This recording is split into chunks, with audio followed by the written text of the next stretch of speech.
Hey guys, how you all doing? It's Alex the Sega Guru here, and what do we have here? We have a parcel from Orc Face Games. Hey Alex, obviously I don't want to show you the rest, but here we go. This is it. So this is the package that arrived. What could it be? Let's unwrap it, let's take a look. So I've done the boring bit so you don't have to. This is it. This is Storied Sword. Orc Face Games and Bite the Chili Productions. So this is it. This is also available on NES and also Steam as well. So you can grab that on either.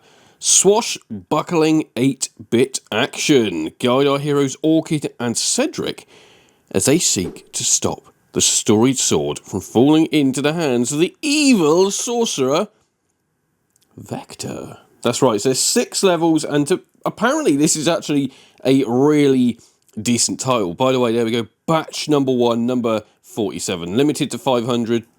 Now, this is actually a really good price. You can grab this for less than £20, which is a very good price for a release. So this is essentially what we class as a budget release, but that's not a bad thing. That doesn't mean it's a bad game or anything like that, but yeah, it just means it's accessible for all.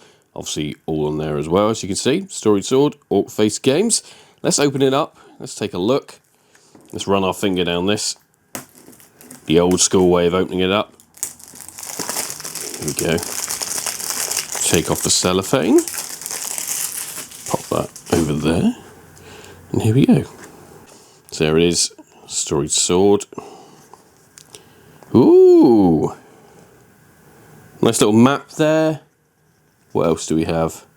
And a nice rundown of all the characters, which is really cool. Gives them some kind of insight. An ad for Choo Choo Mimic.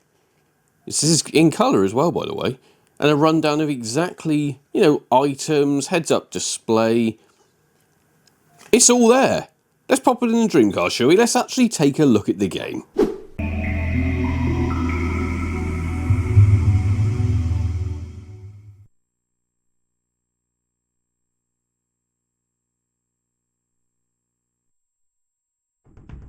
Orc Face.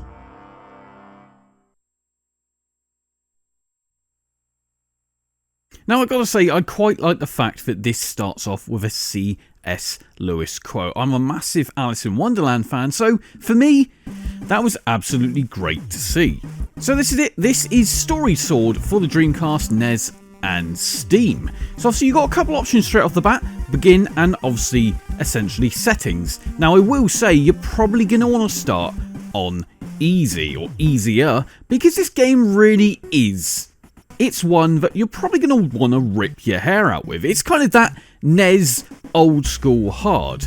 So the game starts off by giving you a rundown of the actual story, which is great to see because it kind of gets you into the mood and kind of understanding what's actually going on. One thing I did notice straight off the bat is some of the graphics kind of feel very CGA, if that makes sense. You've got your vibrant magenta and your random blues. That to me feels very CGA. I don't know if that was a conscious choice or what, but it certainly stuck out to me. Very simplistic colour system, I will absolutely say that. And to be fair, you can see that across most of the actual levels themselves. Now it obviously starts off with Cedric or Orchid. You can basically choose either or, but what I would say is Cedric actually, I think, has a slightly better weapon, and I don't mean the sword, but his kind of secondary attack. It just feels like it has a slightly better reach than Orchid's. It just because Orchid's one kind of does like a boomerang back, or that's only certainly the ones I've seen or had to use during the game. Now the other thing you're going to have to get used to is wall jumping. That's quite a prevalent feature of Storied Sword, which again isn't a bad thing, but something you're absolutely going to have to get used to. Along the way you're going to see jars that you smash to basically give you other weapons. As well as that, you've also got the help points which show you exactly what to do, aka the wall jumping. Now yes, there is a nice wide range of enemies, although dreaded flying birds and flying enemies are absolutely a part of this game. And for me, that's the one bit I am not a fan of. I've never liked birds in games because they always feel a little bit hard to hit. Although, to be fair, you can hit them if you just actually have good reflexes, which I absolutely don't. Now, there's a nice range of enemies here, and what I mean by that is bosses. You get those at the end of each chapter, all varying in difficulty, as you'd imagine, the further you get in the game. Now, all of them have essentially patterns that you can memorise, so it is kind of trial and error, which, to be fair, with most games like this, absolutely makes sense, right? You understand the pattern, and then you get them at their kind of most vulnerable, and then defeat the enemy. That's how old school games were, and it's stuck to that format, and yes, it absolutely makes sense. Now for me, controls are nice and simplistic. There really isn't much to press. There's a few buttons. There's literally the D-pad, special attack, jump, and your primary attack. And that's really all you have, but that's not a bad thing. It just means it's nice and easy. Now, there are a varied type of levels here, in the fact that you're on a ship, you're now in a castle, or climbing a tower with spikes, and again, it does get harder the further you get. And to be fair, this is quite a punishingly hard game, to the point where if you fail a certain part of the level, you're going all the way back. There is also no VMU saving that I can tell, because I certainly couldn't save. Now, I don't know again if that's a conscious thing, if they want you to play the game in one, which, to be fair, you could get a good hour and a half, 2 hours, if you're lucky, to be able to complete the game, which, to be fair, is quite a lot of people's sit down and play time, right? Well, yes, that's clearly exploited here. Now, further into the game, it starts to feel very Castlevania, and you can see that with this level right here. You've got violent enemies, you've got ninjas, and you've got people starting to throw stuff at you constantly. And it's going to get to the point where they're firing at you from all directions. This isn't just one direction, and they're all doing it at the same time. But for me, this is where it really did start to feel like Castlevania, which I don't think is a bad thing.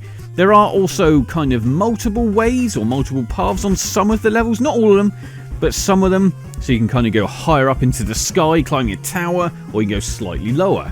But it doesn't ultimately change the end result of the level. It's all, the end goal is exactly the same. But like I say, for me, the difficulty is the one thing that will probably either frustrate you or keep you coming back for more.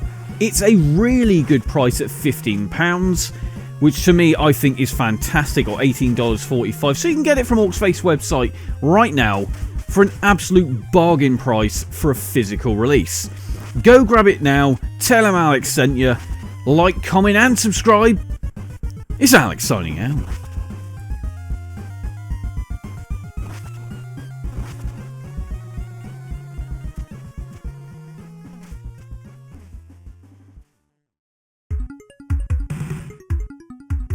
If you enjoyed this video, make sure to like, comment and subscribe.